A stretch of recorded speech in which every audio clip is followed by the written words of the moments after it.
네, 요한복음 2장 23절에서 25절까지 말씀 같이 읽습니다. 한 목소리 읽겠습니다. 시작. 6월절에 예수께서 예루살렘에 계시니 많은 사람이 그의 행하시는 표적을 보고 그의 이름을 믿었으나 예수는 그의 몸을 그들에게 의탁하지 아니하셨으니 이는 친히 모든 사람을 아시며 또 사람에 대하여 누구의 증언도 받으실 필요가 없었으니 이는 친히 사람의 속에 있는 것을 아셨음이니라. 아멘. 네, 신학에 보면 인간론이라고 하는 것이 있습니다. 예, 성경에서 인간에 대해서 어떻게 말씀하고 있는지 그것을 논하는 것이 인간론입니다. 자, 개혁주의 인간론에서 인간은 누구인가, 사람은 누구인가 이런 질문을 한다면 어떻게 대답을 하냐면 먼저 사람은 피조물이라고 하는 것입니다. 사람은 피조된 존재입니다. 사람은 신이 아닙니다. 이걸 분명히 알고 있어야지 사람이 교만해지지 아니하고 잘못되지 않습니다. 많은 사람들이 잘 나가다가 마지막에 헷가닥하는 그런 사람들이 있는데 그래서 사이비가 되고 또 이단이 되는 이유가 있는데 그 이유는 자기 자신이 피조물인 것을 잊어버리는 거예요. 굉장히 중요합니다. 내가 피조물이다. 하나님께서 나를 창조하셨다. 이 사실이 굉장히 중요한 것입니다. 두 번째, 그러나 다른 피조물과 달리 피조물이 여러 개 있죠. 이 지구에도 다른 피조물과 달리 인간은 바로 창조된 인격이다. 인격으로 창조되었다. 이걸 다른 말로 성경은 하나님의 형상대로 창조된 인격이다. 이렇게 말씀하고 있습니다. 그래서 우리가 이 두 번째 인간론에 있어서 이 두 번째 사실 사람이 피조물이 돼 하나님의 형상을 따라 피조되었다. 하나님의 형상을 따라 창조되었다. 이것을 성경은 말씀하고 있습니다. 그래서 사람은 고귀한 것이다. 그래서 우리가 이 자유민주주의에서 그 인격에 대한 것, 인간의 존엄성에 대한 것, 이거 나오죠? 그래서 그 인간의 존엄성이라는 그 사상이 어디서부터 시작되느냐?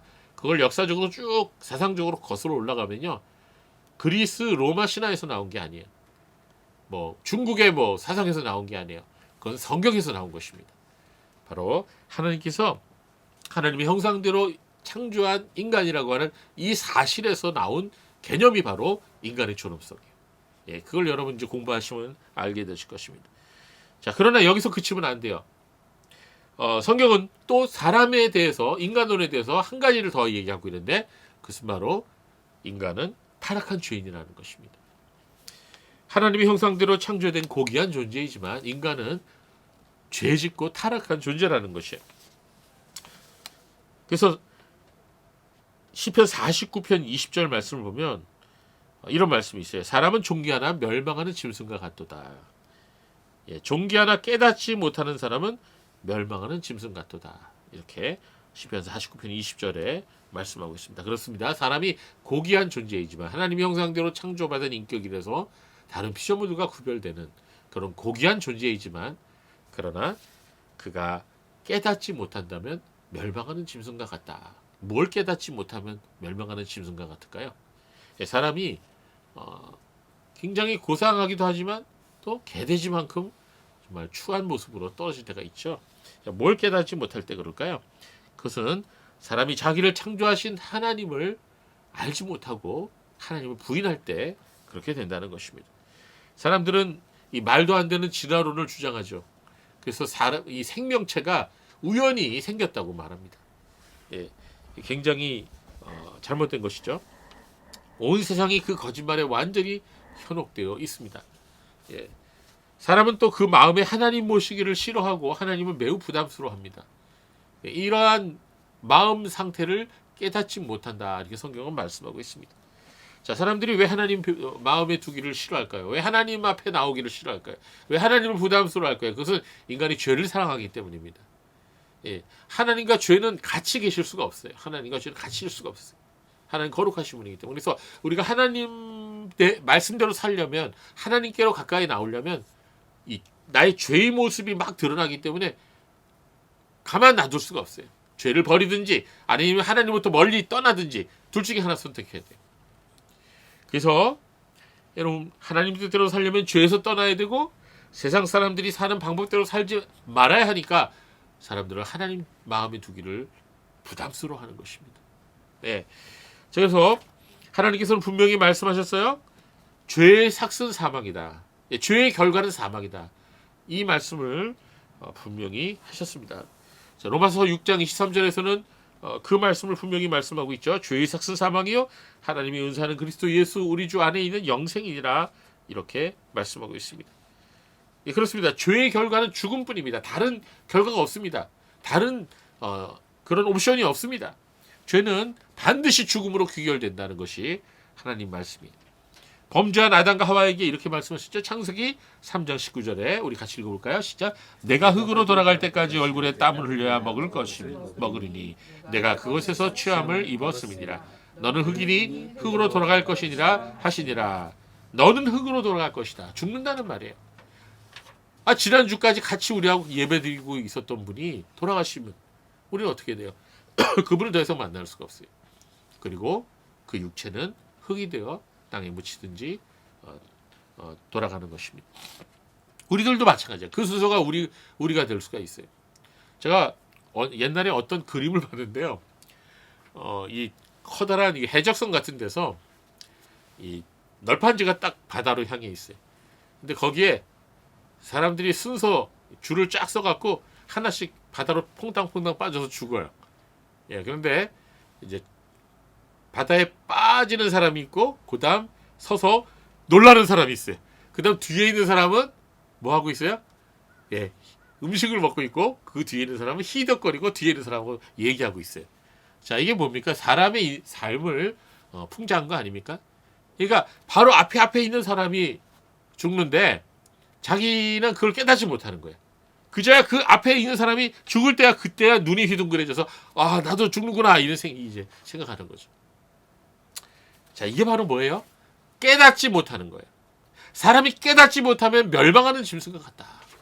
내가 죄인이구나. 내가 하나님으로부터 벗어나서 나는 죄인이구나. 죄의 삭은 사망이구나. 나는 죽게 되는구나. 이 사실을 깨닫지 못할 때 사람은 멸망하는 짐승과 같다. 이렇게 성경은 말씀하고 있습니다. 결국 죄 가운데 죽을 존재인 인간은 하나님께 나와서 잘못했다고 빌려야 되는데 그러지 않고 더욱더 하나님을 등지고 악을 향해 죄를 향해 나아가는 것이 사람들의 모습인 것입니다. 그래서 하나님을 부인하고 하나님을 심지어는 저주하고 대적하기까지도 하는 것이 인간이에요. 여러분 이 인터넷 들어가 보세요. 얼마나 많은 사람들이 하나님을 저주하는지 몰라요. 예, 끔찍합니다. 타락한 인간의 모습은 하나님으로부터 멀어짐과 동시에 어떠한 모습을 나타나냐면 인간을 하나님으로부터 멀어지면서 나타나는 인간의 모습이 있는데 그것은 이기심과 탐욕이에요. 이기심과 교만이에요. 이것이 인간의 모습입니다. 인간은 죽을 때까지 이기심과 탐욕과 교만의 노예가 되어서 거기서 헤어나지 못해요. 근데 문제는 바로 그 이기심과 탐욕과 교만이 인간을 불행하게 만든다는 거예요. 자신도 불행하게 만들고 함께 사는 사람도 불행하게 만들고. 자, 그리고 무엇보다도 인간의 욕심이라고 하는 것은 끝이 없어요. 아무리 가져도 끝이 없어요. 지금 우리가 그러한 모습을 보고 있지 않습니까? 뉴스에서. 예, 이 좌파들은요 왜 이렇게 돈을 좋아하는지 모르겠어요. 하여튼 그냥 걸렸다 하면은 그냥 억소리가 나. 그것도 그냥 1억 2억이 아니고 뭐 수십억이에요. 어떤 여자분은 지금 3천억짜리에 지금 비리가 드러나고 있어요. 끔찍합니다. 여러분 야고보서 1장 15절에 뭐라고 말씀하냐면 욕심이 잉태하는 즉 죄를 낳고 죄가 장성하는 즉 사망을 낳는다. 이런 말씀이 나옵니다. 조금 전 인용해드렸던 시편 49편의 말씀을 다시 보면 인간이 얼마나 어리석은 존재인가를 아주 자세하게 그 시편에서 말씀해주고 있습니다. 우리가 오늘 교동문에서도 시편 49편을 읽었는데요. 시편 49편 6절 말씀을 같이 우리 보겠습니다. 49편 6절 시작. 자기의 재물을 의지하고 부유함을 자랑하는 자는. 자, 여기 뭐라 그랬어요? 재산이 많은 사람들은 자기의 재산을 믿고 그걸 자랑한다는 거예요. 예, 그래서 뭐 몇백억짜리 몇천억짜리 초호화 요트를 타고 다녀요. 그 사람들한테는 그 껌값이죠. 예, 재산이 너무나 많으니까.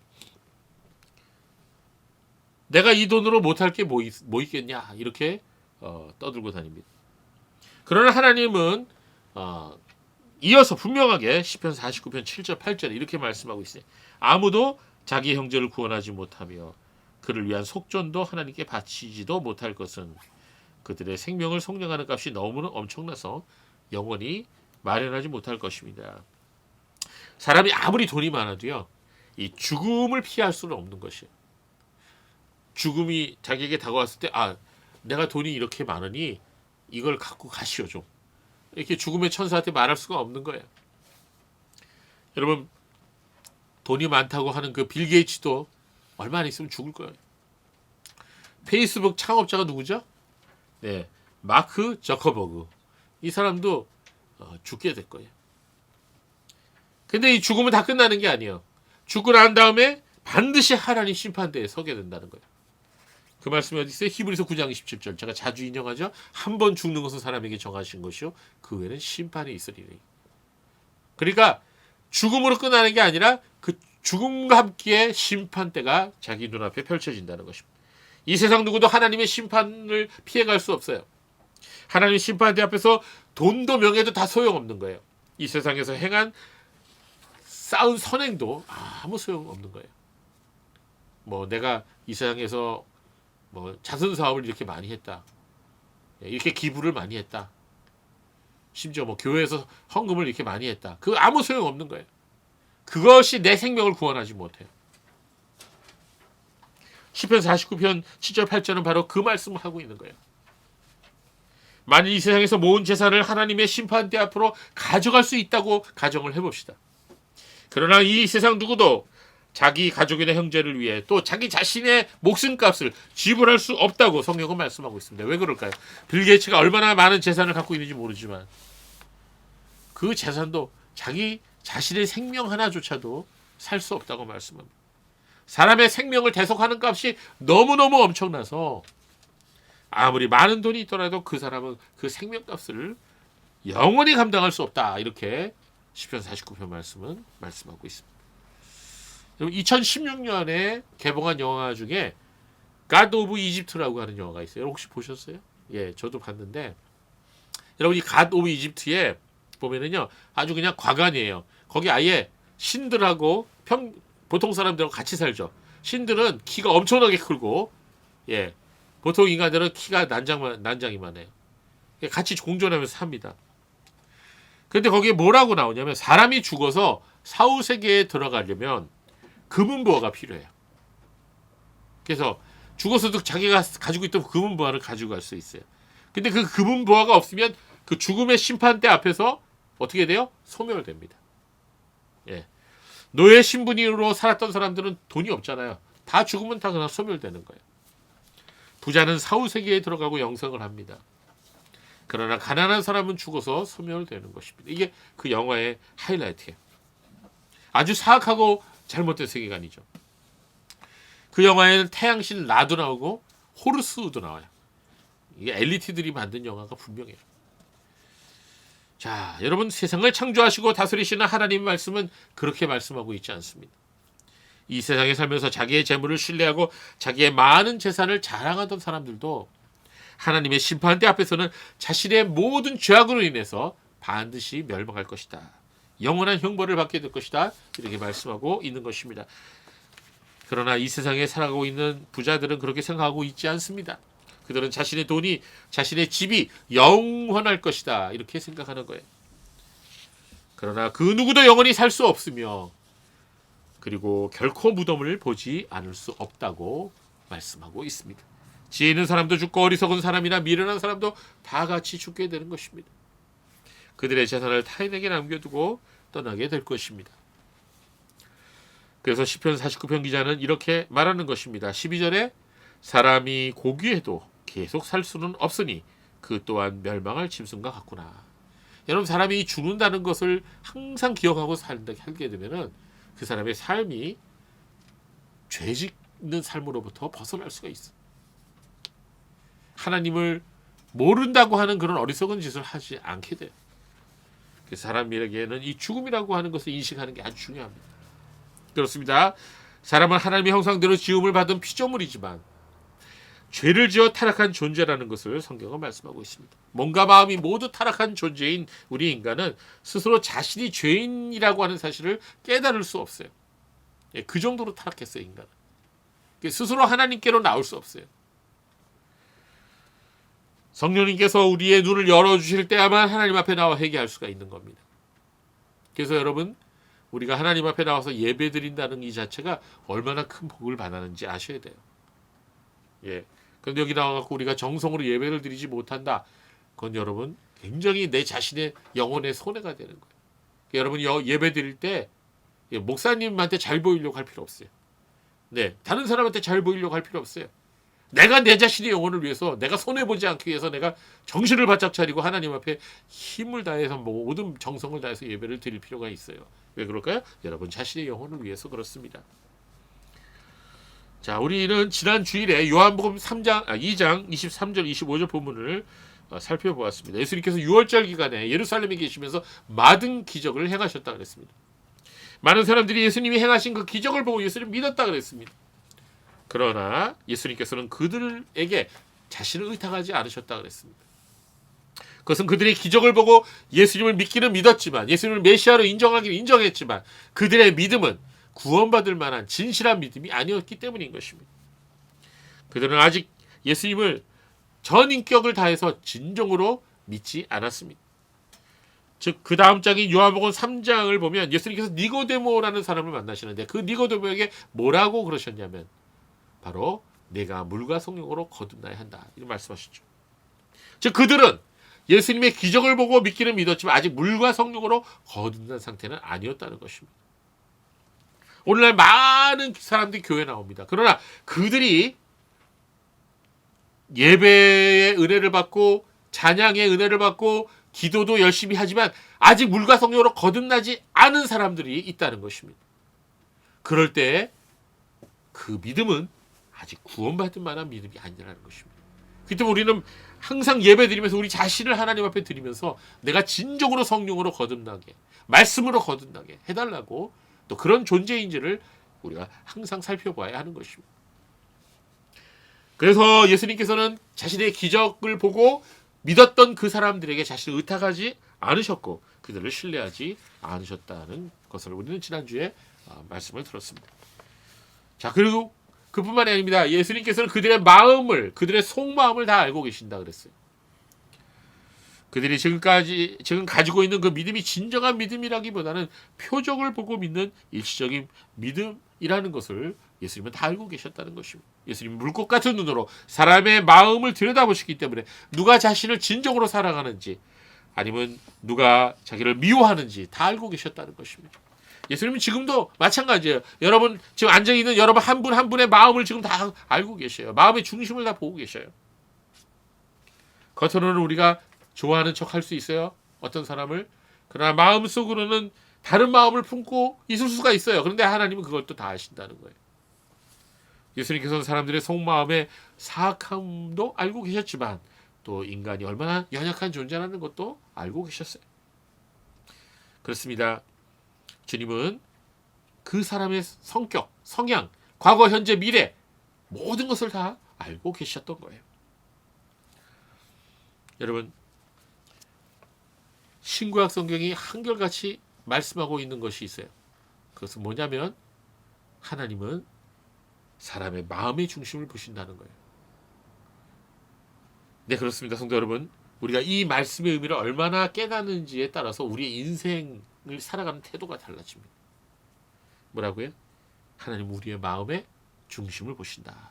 이 말을 다르게 바꿔 말하면 뭐냐면요, 하나님께서 우리의 마음속의 동기와 의도를 중요히 여기신다라는 말이에요. 주님께서는 사람의 내적인 본성을 완전히 알고 계시고 그 마음의 생각과 의도를 다 아신다 그랬죠. 그래서 사람은 살아가면서 이 마음의 중심에 있는 이 마음의 동기가 어떻게 갖느냐가 굉장히 중요합니다. 같은 일이라도, 같은 사람이 똑같은 일을 하더라도 그 동기에 따라서 그 일을 하느냐가 중요한 것이에요. 똑같은 일을 한다 할지라도 그 사람이 어떤 동기로 그 일을 했는지에 따라서 그것이 죄가 되기도 하고 그렇지 않기도 합니다. 동기가 어떠한가에 따라서 그가 하는 일이 하나님 보시기에 선할 수도 있고 하나님 보시기에 악할 수도 있다는 것입니다. 자, 민수기 1장을 보면은요. 하나님께서 모세에게 명령하십니다. 뭘 명령하시냐면 이스라엘 12지파에게 모든 인구수를 세라고 말씀하십니다. 너희는 이스라엘 자손의 모든 회중을 그들의 가족과 가문을 따라 인구를 조사하되 모든 남자의 머릿수대로 명단을 만들어라. 오늘날로 얘기하면 인구조사, 즉 인구 센서스를 하라고 주님이 명령하신 거예요. 물론 하나님께서는 이스라엘의 인구수가 지금 몇 명인지 정확하게 알고 계세요. 하나님 어떤 분이세요? 우리의 머리카락 개수까지도 세고 계신 분이라 그랬어요. 하나님 귀찮게 왜 인구수를 조사하라고 그러실까? 다 아시는데. 그렇게 말씀하신 것은 이스라엘 백성들을 이제 가나안 정복을 하러 들어가기 전에 아주 강력한 군대로 훈련시키려고 지금 그렇게 하시는 거예요. 모세 아론과 이스라엘의 12지파 족장들은 하나님 말씀에 순종해서 남자들 중에 20살 이상 되는 전쟁에 나갈 수 있는 그런 남자들의 숫자를 다 일일이 세워봅니다. 그래서 하나님 명령대로 이스라엘 사람 중에 20살 이상 되는 남자들을 계수하였는데 몇 명이었느냐? 민수기 1장 46절에 그 모든 자들의 수가 60만 3,550명이었다. 몇 명이요? 60만 3,550명. 그야말로 60만 대군이요. 굉장히 많은 거죠. 네. 우리나라 군인 수가 2021년 기준으로 55만 명이라 그래요. 날마다 조금씩 지금 줄고 있어요. 자, 옛날에는 60만 군대였어요. 바로 이 우리나라 군대 수와 맞먹는 그런 수역 숫자가 이스라엘의 성인 남성의 숫자였습니다. 자, 그런데 역대상 21장을 보면은요, 똑같은 인구조사 장면이 나와요. 거기서도. 그런데 이번에는 다윗 왕의 인구조사를 하라고 명한 것입니다. 근데 문제가 있어요. 어떤 문제가 있냐면, 먼저 번에는 하나님께서 인구수를 조사하라고 말씀하셨지만 여기서는 하나님께서 하신 명령이 아니에요. 역대상 21장 1절에는 이런 말씀이 나와요. 사탄이 일어나 이스라엘을 대적하고 다윗을 충동하여 이스라엘을 계수하게 하니라. 자, 여기서는 인구조사를 누가 한 거죠? 하나님께서 명령하신 거예요? 다윗이 명령한 거예요. 근데 다윗이 좋은 뜻으로 한 거예요? 아니에요. 사탄에게 시험 들어서 한 거예요. 자, 여러분, 단순히 인구조사를 한 것은 죄는 아니에요. 그 자체가 죄는 아니에요. 그러나 본문에는 자세히 설명하고 있지는 않지만 다윗 왕의 이 명령이 하나님 보시기에 옳지 않은 명령이었어요. 그러니까 사람이요, 정신을 못 차리면 이게 사탄에게 휘둘려요.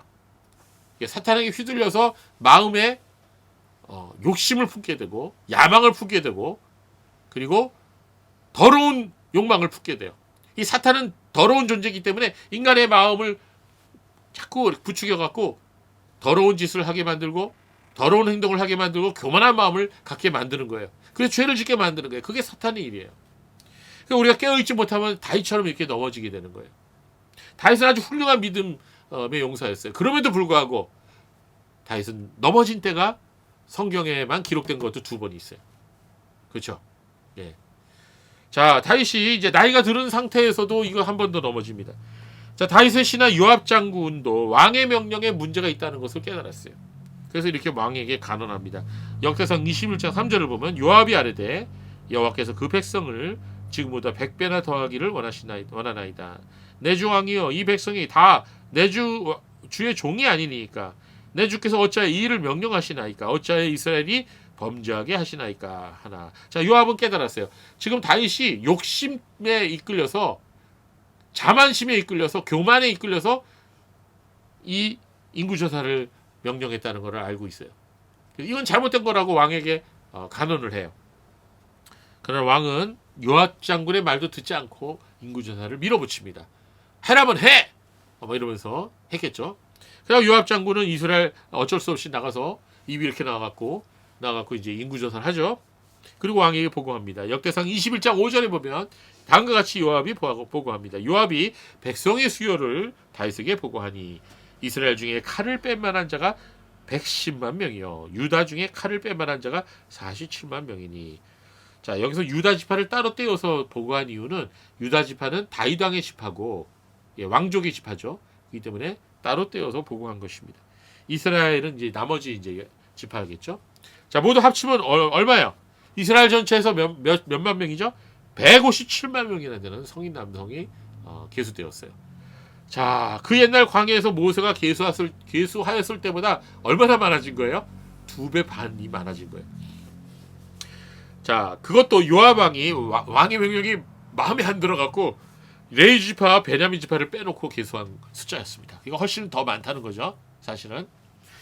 자, 다윗 왕이 157만 명이나 되는 인구를 이제 듣게 되고 그걸 통해서 왕국의 군인 수를 듣고선 아마 이랬을 거예요. 이야, 대단하다. 나는 정말 큰 나라의 왕이구나 하면서 이제 만족했을지도 몰라요. 예.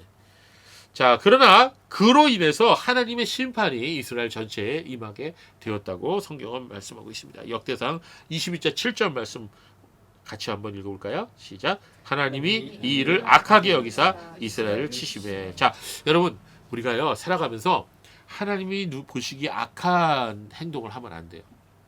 이 일을 하나님 보시기에 악하였다. 성경에 그런 말씀이 되게 많아요. 그러면 꼭 하나님의 심판이 따라요. 개인도 그렇고요, 한 가정도 그렇고요, 한 국가도 그래요. 이 일을 하나님 보시기에 악하였다. 그럼 빨리 회개해야 돼요. 빨리 그 일을 포기해야 돼요. 하나님 보시기에 악한 일을 하면 안 돼요. 그건 나에게 손해예요. 매를 맞고 나서 우리가 정신을 차리겠어요? 매 안 맞는 게 낫죠, 그렇죠? 여러분 어때요? 매 맞고 정신 차릴래요? 매 안 맞고 빨리 포기할래요? 아이, 솔직히 매 안 맞는 게 낫죠, 그렇죠? 매가 얼마나 아파요. 다시 요압 장군에게 이스라엘 숫자를 계수하라고 명령하였을 때 다윗 왕은 그 마음의 중심이, 그 마음의 동기가 선하지 않았다고 성경은 말하고 있습니다. 다윗은 하나님을 의지하지 않았어요. 자기 자신을 의지했고 자기의 군대를 의지했어요. 그리고 군대를, 그 숫자를 보고서 스스로가 자만에 빠지고 만족에 빠졌던 거예요. 이로 인해서 이스라엘 민족 전체에 커다란 하나님의 심판이 임하게 된 것을 성경은 말하고 있습니다. 하나님께서 선지자를 보냅니다. 다윗에게 하나님께서 이제 이스라엘 전체에 벌을 내리실 것인데 세 가지 재앙 중 하나를 선택하라고 말씀하십니다. 그 세 가지 재앙이 뭐냐? 하나는 3년 동안 기근, 3년 동안 비가 안 와갖고 논이 쩍쩍 갈라지고, 예, 추수가 할 것이 없는 그런 기근, 먹을 거 없는 거죠. 그걸 택하든지 아니면 3달 동안 내가 적군을 보내서 이스라엘을 다 유린하겠다. 많은 사람들이 죽겠죠, 적군에. 그 다음에 나머지가 3일간의 전염병이에요. 여러분 같으면 뭘 택하겠어요? 반드시 택해야 돼요. 셋 중에 하나. 어떤 게 제일 낫겠어요? 매를 빨리 맞는 게 낫죠. 예, 그래서 다윗도 하나님의 손에 직접 맞는 게 좋습니다. 그래서 3일간의 전염병을 택했습니다. 다윗이 그것을 택하자마자 어떤 일이 벌어졌냐? 이스라엘에 갑자기 전염병이 발병을 했어요. 오늘날로 말하면 뭘 선택한 거죠? 팬데믹을 선택한 거예요. 역대상 21장 14절은 다윗의 죄로 인하여 이스라엘 백성에게 전염병이 돌아서 7만 명이나 되는 사람이 죽음을 당했다는 거예요. 우리가 이 팬데믹을 겪어와서 알지만 이 치사율이 높은 거는요, 갑자기 퍼지면요 하루만이라도 몇만 명이 죽을 수가 있어. 무서운 전염병이 이스라엘 온 땅을 휩쓸어 버립니다. 결국은 다윗 왕과 장로들이 굵은 베옷을 입고 하나님 앞에 무릎 꿇고 회개하고, 그러니까 그제서야 하나님께서 이스라엘 민족을 치던 천사에게 명령하십니다. 그 칼을 거둬라 그러시죠. 그래서 이스라엘에게 내렸던 재앙이 끝이 나게 됩니다. 그러나 너무나 많은 사람들이 죽임을 당합니다. 우리는 이 사건에서 아주 중요한 교훈을 배우게 됩니다. 둘 다 인구수를 세어보았다는 것에서는 똑같습니다. 그러나 한쪽에서는 하나님의 말씀에 순종하여서 인구조사를 했는가 하면 다른 한쪽에서는 인간의 욕심에 이끌려서 잘못된 동기로 인구조사를 했던 것입니다. 다윗의 교만과 인간의 만족을 위해서 인구조사를 한 것입니다. 하나님은 사람의 마음의 동기를 보신다고 말씀드렸습니다. 똑같은 인구조사했지만 한쪽에서는 하나님의 말씀에 순종하는 선한 동기로 했고, 그러나 다른 쪽에서는 마음의 동기가 불순한 상태에서 인구조사를 했던 것입니다. 이처럼 똑같은 일을 할지라도 사람이 어떤 동기를 마음에 품고 하느냐에 따라서 하나님 보시기에 선할 수도 있고 악할 수도 있는 것입니다. 그렇습니다, 여러분. 우리도 마찬가지예요. 우리도 우리의 삶을 살아가는 동안 무슨 일을 하든지 우리 마음의 중심이 선해야 돼요. 우리 마음의 동기가 선해야 돼요. 우리 마음의 동기가 악하면요, 그 하나님 다 알고 계세요. 여기서 우리는 이러한 의문을 하나 가질 수가 있죠. 왜 다윗 왕 한 사람의 잘못된 동기로 인해서, 왜 한 사람의 실수와 죄악으로 인해서 그렇게 많은 사람들이 죽거나 고통을 당해야 합니까? 여러분, 그런 질문 안 드세요? 저는 이 본문 읽으면서 그 질문을 항상 들었어요. 하나님께 기도했어요. 하나님, 참 하나님, 이거에 대해 답해 주셔야 됩니다. 저 정말 답답합니다. 저는 어느 날 하나님께서 답을 주셨어요, 제게. 우리가 신구약 성경과 2000년 교회사를 자세히 읽어보면요, 그걸 통해서 알 수 있는 게 있어요. 하나님께서 한 개인이나 한 민족이나 한 가정을, 한 시대를 심판하실 때 그들의 죄가 쌓여서 어떤 선을 넘을 때, 임계점을 넘을 때 심판하신다는 거예요. 그래서 하나님이 정하신 심판의 때가 되면은 하나님께서는 인간의 욕심과 교만과 탐욕으로 인한 행동을 계기로 심판을 시작하신다는 거예요. 즉, 하나님께서 아까 말씀드렸던 그 사건, 팬데믹 사건, 비록 다윗의 잘못된 동기로 인한 인구조사로 인하여 하나님 심판이 시작됐지만, 그것은 동시에 하나님께서 이스라엘 민족 전체의 죄악을 심판하신 거예요. 자, 이것이 바로 우리가 하나님의 섭리며 하나님의 역사이십니다. 우리가 이해할 수 없죠. 하나님께서는 다윗의 교만과 불순한 동기로 인한 심판을 시작하셨지만, 여기에는 우리가 모르는 수많은 사건들과 수많은 원인들이 거기에 얽히고 설켜 있는 것입니다. 하나님께서는 이스라엘 민족 한 사람 한 사람의 죄악이 하나님이 정해놓으신 그 선을 넘었을 때 바로 다윗의 그 교만을 통해서 이스라엘 전체를 심판하신 것입니다. 우리는 우리에게 감당하기 어려운 일이 생겨날 때 이런 생각을 할 수가 있습니다. 왜 나에게 이런 일이 벌어지는 걸까? 나는 열심히 산 죄밖에 없는데. 혹시 이런 말 해보신 적이 있으세요? 여러분, 어려운 일 당할 때 혹시 그런 하소연을 해본 적이 있어요, 없어요? 있죠. 그러나 그렇지 않아. 여긴 두 가지 잘못된 생각이 있어요. 하나는 뭐냐면요, 우리에게 닥쳐온 고난과 어려움들이 다 이것이 나의 죄에 대한 심판이라고 생각해서는 안 된다는 거예요. 어떤 때는 내게 닥쳐온 그 고난과 어려움이 하나님이 나에게 복을 주시려고 나에게 주시는 시련일 수 있어요. 더 큰 은혜를 베푸시려고 주시는 섭리일 수 있어요. 바로 그것입니다. 또 하나 잘못은 뭐냐면요, 우리는 우리가 전혀 깨닫지 못하는 죄와 잘못과 실수들이 언제나 우리에게 있다는 것을 우리는 생각해야 돼요. 내 머릿속으로 현재 깨닫지 못하지만 우리에게는 내가 지금 현재 느끼지 못하고 있는 죄악들이 분명히 존재할 수 있어요. 그렇습니다. 그래서 우리는 어떤 고난이 우리에게 다가올 때 우리는 기도해야 돼요. 하나님께서 나를 하여금 깨닫게 해주시기를, 왜 이 고난이 내게 왔는지, 내가 어떻게 해야 하면 되는지, 또 내가 혹시 잘못한 것이 있으면 깨닫게 해달라고, 내가 혹시 깨닫지 못하는 죄가 있으면 알게 해달라고 기도해야 되는 것입니다. 우리가 인류의 역사를 보면은요, 그러한 일들이 여러 번 있었어요. 사람들은 근본적으로 하나님을 부담스러워하고 하나님이 행하시는 것을 싫어합니다. 역사를 살펴보면 커다란 역사적인 재앙이나 전쟁이나 커다란 일이 일어나기 직전에 전 세계적인 타락이 진행되는 것을 우리가 알 수가 있어요. 하나님을 대적하고 정말 성적인 타락, 그 다음에 부자가 가난한 사람을 괴롭히고 전적인 부조리가 전 세계적으로 벌어져서 광범위하게 죄악이 관영하게 되는 그런 경우, 하나님은 그 다음에 전 세계적인 재앙과 심판을 일으키십니다. 노아의 때도 그랬고요. 제1, 2차 세계대전 직전에도 그랬어요.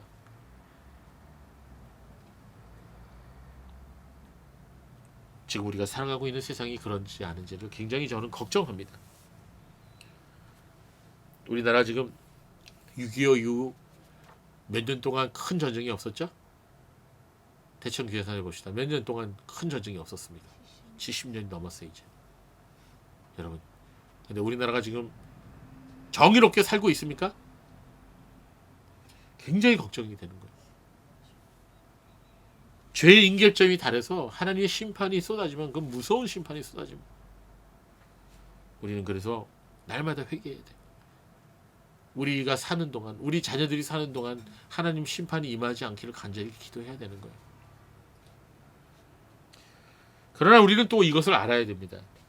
심판과 징계가 그 당시에는 너무나 무섭고 아프고 힘들더라도, 너무나 두려운 것이라도 하나님께서는 그 심판과 징계를 통해서 한 개인을 거룩하게 하시고 정신 차리게 만드셔요. 한 민족을 성결하게 하셔요. 한 시대를 새롭게 하셔요. 그래서 저는 이런 생각이 들어요. 하나님의 심판은 구원의 전주곡이다. 이런 생각이 들 때가 있어요. 사람들이 그러한 환난과 고난을 당하게 되면 어떻게 되죠? 교회에 나가지 않던 사람들이 교회로 와요. 영혼에 관심이 없던 사람들이 영혼과 내세에 대한 관심을 가지게 돼요. 사람들이 참 간사해요. 자, 우리가 6.25 사변 하나만 예를 들어봅시다. 6.25 사변을 통해서 북괴의 기습 남침으로 벌어진 이 6.25 사변을 통해서 우리나라가 완전히 잿더미가 됐죠. 모든 기관 시설이 다 파괴되었어요. 많은 사람들이 죽거나 다치고 이산가족이 생겼습니다. 그런데 그 6.25 이후에 그렇게 가난하고 힘든 이 나라에 어떤 일이 벌어진지 아십니까? 교회마다 너무나 커다란 영적 부흥이 일어났습니다. 뜨거운 회개와 부흥 운동이 일어났습니다. 엄청난 고난을 통해서 사람들이 하나님께 대한, 천국에 대한, 영혼에 대한 눈이 띄게 된 것이에요. 지금은 어떻습니까? 70년이 지난 지금 너무나 많이 그때에 비해서 잘 살게 됐죠. 너무나 많은 변화가 일어났습니다. 그러나 인간의 영혼은 어떻습니까? 그때에 비교해서 너무너무 타락했죠. 영적인 일에 대해서 완전히 무관심하죠. 사람들이 기독교에 대해서 얼마나 많은 적개심을 갖고 있고 하나님에 대해서, 교회 목사들에 대해서 얼마나 많은 미움을 갖고 있는지 몰라요. 물론 교회가 타락했기 때문에 세상이 이렇게 타락한 것이죠. 자, 이제 굉장히 두렵습니다. 여러분, 이처럼 사람의 마음은 간사합니다. 지금도 한 개인을 다루시는 하나님의 손길을 우리가 다 이해할 수 없습니다. 한 민족과 한 시대를 통해서 역사하시는 하나님의 섭리와 경륜을 우리가 완벽하게 이해할 수는 없는 것입니다. 우리가 해야 할 일은 하나님 앞에서 겸손해지는 거예요. 하나님의 눈에 합당한 사람이 되게 해달라고 기도해야 됩니다. 우리의 능력이 좀 부족하고 또 우리의 가진 것이 좀 없더라도 우리가 하나님이 보셨을 때, 우리를 보셨을 때 우리의 마음의 중심에 거짓이 없고 우리의 마음의 동기가 진실한 사람이 되게 해달라고 그렇게 기도해야 되는 것입니다. 만물의 심판자이신 주님은 무엇보다도 사람의 마음을 보시고 그 중심을 보시고 그 마음의 동기를 보신다고 오늘은 말씀하고 있습니다. 여러분, 이 세상이 전하는 뉴스도요, 법정에서 판단하는 판사의 판결도요, 사람들의 입에 오르내리는 소문도요, 다 정확한 게 없어요. 이 세상엔 정확한 게 없습니다. 진실이 아는 경우가 있는 거예요. 그러나 하나님께서는 인간의 모든 것을 보시고 아시기 때문에 하나님은 진실대로 인간을 판단하시고 심판하십니다. 성도 여러분, 그러므로 우리는 항상 선한 마음을 가지고 살아야 됩니다. 사람들을 대할 때도 순수한 동기를 가지고 대하십시오. 비록 저 사람이 나에 대해서 악한 마음을 가지고 나에게 다가온다 할지라도 나는 선한 동기를 가지고 그 사람을 대해야 됩니다. 그래야만 하나님께서 나를 지켜주시고 나의 편이 되어주실 수 있는 거예요. 우리가 주의 일을 할 때도 마찬가지예요. 교회 일을 할 때도 우리는 선한 동기를 가지고 해야 됩니다. 그래서 하나님께서 그 마음을 보시고 그 사람에게 복을 내려주시는 것입니다. 하나님께서 사람의 마음의 동기를 보시는 주님이라고 오늘 말씀드렸습니다. 참된 성도의 마음은 항상 하나님을 향하여 열려 있어야 돼요. 모든 것은 그러므로 마음에서 시작되고 마음에서 결정납니다. 그래서 마음이 중요합니다. 마음을 빼앗는 자는 성을 빼앗는 자보다 낫다고 잠언에 말씀하셨죠. 6월절 기간 동안 수많은 사람들이 예수님을 만났고 또 예수님의 이적을 눈으로 목격했고 예수님 말씀 들었습니다. 그들 중 많은 사람들이 예수님이 행하시는 이적을 보고 예수님을 믿었지만 그러나 그들의 믿음은 온전한 믿음이 아니었습니다. 오늘날 우리들의 믿음은 어떤 믿음일까요? 우리들의 마음속 중심은 어떤 마음일까요? 예수님께서 보시고 자신을 의탁하실 만한 그런 믿음일까요? 예수님께서 아시고 신뢰하실 만한 그런 마음이 우리 중심에 있을까요? 그러한 믿음과 그러한 마음을 달라고 우리는 간절히 하나님 앞에 기도해야 할 것입니다. 주님께서 에스겔 선지자를 통해서 하나님께서 기뻐하시는 백성들에게 주시겠다고 약속하신 그 정결한 마음, 새 마음과 새 영을 부어주시겠다고 약속하신 그 약속의 말씀을 오늘 우리에게도 주시라고, 우리에게도 부어주시라고, 우리에게 그 약속의 말씀이 이루어지게 해달라고, 하나님 우리에게 정결한 마음, 새 영과 새 마음을 달라고, 부드러운 마음을 달라고 그렇게 기도하는 우리 구루터기 교회 성도들이 되시기를 바랍니다.